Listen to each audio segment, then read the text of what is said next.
اس موقع پر جسٹس اطہر من اللہ نے کہا کہ ایک سینئر سیاستدان کا بیان چھپا ہوا ہے، ملک میں جمہوریت نہیں، بیان ہے کہ ملک آئین کے مطابق نہیں چلایا جا رہا۔ بدقسمتی ہے کہ تاریخ سے سبق نہ ججز نے سیکھا، نہ سیاستدانوں نے اور نہ ہی قوم نے۔ 6 ججز کا عدلیہ میں مداخلت کا خط آیا تو سب نے نظریں ہی پھیر لیں۔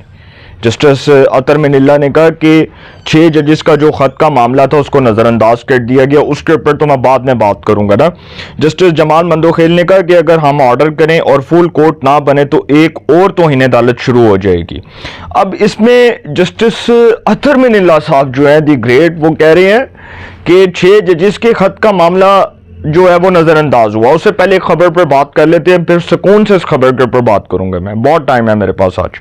جسٹس یحییٰ فریدی جو چیف جسٹس آف پاکستان ہے، ان کی زیر صدارت 11 فروری کو جوڈیشل کمیشن کا اجلاس ہوگا۔ جوڈیشل کمیشن کے اجلاس میں یہ فیصلہ ہوگا کہ جو ہائی کورٹس کے ججز ہیں، جو موسٹ 5 جو سینئر ججز ہیں، ان میں سے کس کو سپریم کورٹ آف پاکستان میں لایا جائے۔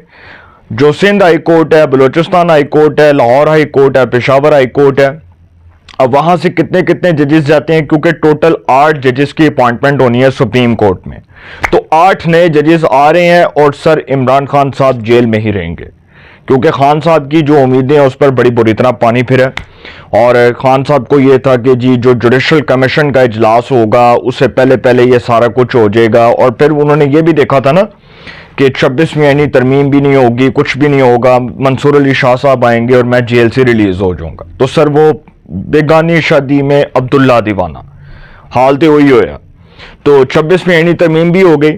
اب یہ جو بڑی امپورٹنٹ خبر ہے وہ یہ ہے کہ ایک جج صاحب ہیں اسلام آباد ہائی کورٹ کے جسٹس محسن اختر کیانی۔ پہلے سوال یہ کر لیتے ہیں کہ جی کیا ایک جو ہائی کورٹ کا جج ہے وہ مجاز اتھارٹی نہیں ہے؟ وہ مجاز اتھارٹی ہے، اس کے پاس کنٹیمپٹ آف کورٹ کی پروسیڈنگز کا اختیار ہوتا ہے، اس کے پاس توہین عدالت کی کارروائی کا اختیار ہوتا ہے۔ توہین عدالت کی کارروائی ایک ہائی کورٹ کا جج کر سکتا ہے، کس کے خلاف؟ ان لوگوں کے خلاف جن سے اس کو شکایات ہیں۔ 6 ججز نے ISI کی جوڈیشل معاملات میں مداخلت پر خط لکھا، انہوں نے کہا کہ جی ISI نے جوڈیشل معاملات میں مداخلت کی ہے، یہ 6 ججز کا اپنا اعترافی بیان ہے۔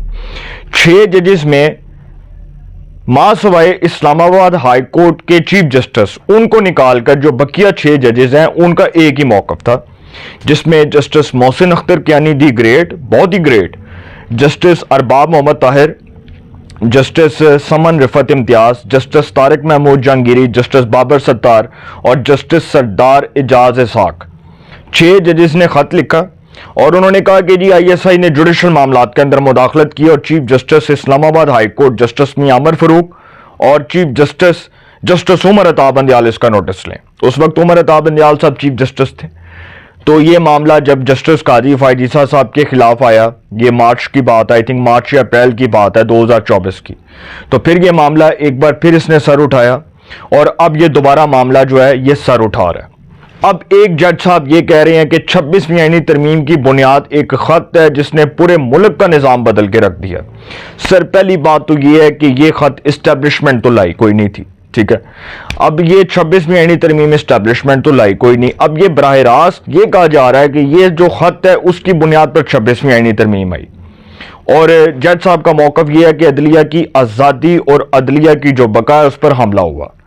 ان کا یہ دراصل کہنا ہے ان سمپل ورڈز جو پاکستان کے پولیٹیکل کومنٹیٹرز کو سمجھ آ رہی ہے۔ جسٹس محسن اختر کیانی بڑے کریڈیبل اور بڑے جو ہے نا اپ رائٹ جج ہیں، اس میں کوئی شک نہیں ہے۔ جج جو ہوتا ہے وہ بڑی محنت کر کے آتا ہے، ٹھیک ہے، جج ایسے ہی نہیں آ جاتا منہ اٹھا کے، جج نے قانون پڑھا، اس کو قانون کے سیکشنز کا، اس کو قانون کی کتابوں کا پتہ ہے، زبانی جو ہے اس کے زبان زد عام اس کو چیزیں یاد ہیں، تو ہم یہ کس طرح کہہ سکتے ہیں کہ ایک جج صاحب غلط ہیں؟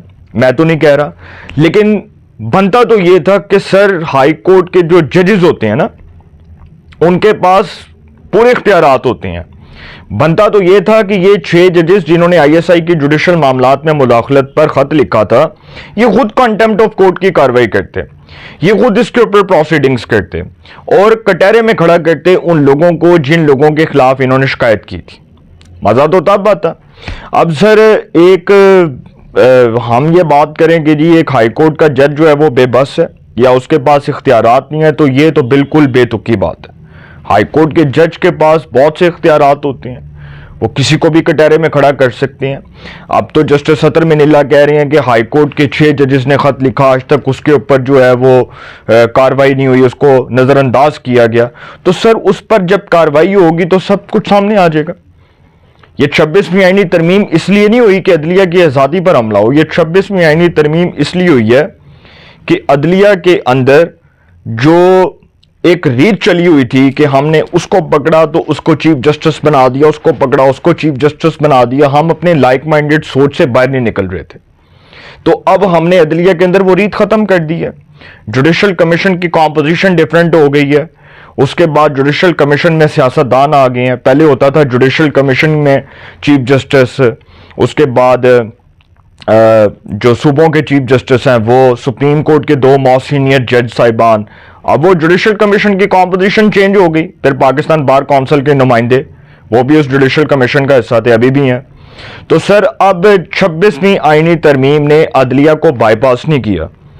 عدلیہ کی آزادی, عدلیہ کی بقا, عدلیہ کی عزت اور عدلیہ کے وقار میں اضافہ کیا.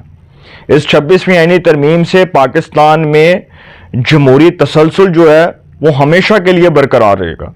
پاکستان میں جمہوریت مستحکم رہے گی. اس 26ویں آئینی ترمیم نے پارلیمان کو یہ اختیار دیا ہے کہ پارلیمان خود ججز کو اپوائنٹ کرے گی, خود ججز کو لگائے گی, خود چیف جسٹس بنائے گی. اس پارلیمان کے پاس اختیار ہے نا, پارلیمان ہی قانون ساز ادارہ ہے. تو سر جو سوچ رہے ہیں کہ 26ویں آئینی ترمیم راستہ روک دے گی, اور 26ویں آئینی ترمیم جو ہے وہ عدلیہ کا راستہ روک چکی ہے, اور جو سمجھ رہے ہیں کہ یہ فل کورٹ کے سامنے جائے گی تو 26ویں آئینی ترمیم سٹرائک ڈاؤن ہو جائے گی, سر بیگانی شادی میں عبداللہ دیوانہ, اس سے زیادہ میں کچھ نہیں کہوں گا.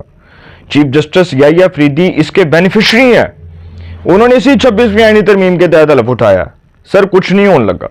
یہ 26ویں آئینی ترمیم بھی جاری رہے گی, یہ آئینی بینچ بھی چلتا رہے گا, آئینی بینچ میں آئینی مقدمات بھی جائیں گے. اور آخری خبر جو بڑی امپورٹنٹ ہے وہ یہ ہے کہ سپریم کورٹ آف پاکستان کے حوالے سے ہی کہ جسٹس منصور علی شاہ جو ہیں ان کا فیصلہ وفاقی حکومت نے آئینی بینچ میں چیلنج کرنے کا فیصلہ کیا کہ جو آئی تھنک وہ ایک کیس تھا انکم ٹیکس کا, پتہ نہیں کون سا تھا, ریگولیٹری اس طرح سے کوئی تھا کیس, اس حوالے سے جی وہ فیصلہ جو ہے وہ وفاقی حکومت چیلنج کرنے جا رہی ہے. تو بڑی امپورٹنٹ خبر تھی جو میں نے آپ کے سامنے رکھی. آئینی ترمیم کو کوئی بائی پاس نہیں کر سکتا, کوئی مائکا لال آئینی ترمیم کو ختم نہیں کر سکتا. آئینی ترمیم کے تحت یہ آئینی بینچ بھی کام کرے گا, چیف جسٹس صاحب بھی اسی آئینی بینچ کے تحت, اسی آئینی ترمیم کے تحت اپنی خدمات سر انجام دیں گے, اور خان صاحب جو ہیں ان کو کچھ نہیں ملے گا. اپنی رائے کا کومنٹس میں ضرور اظہار کیجئے گا. انشاءاللہ ایک نئے سیگمنٹ کے ساتھ پہ ملاقات ہوگی. اپنا بہت خیال رکھیے گا. اللہ نگہبان.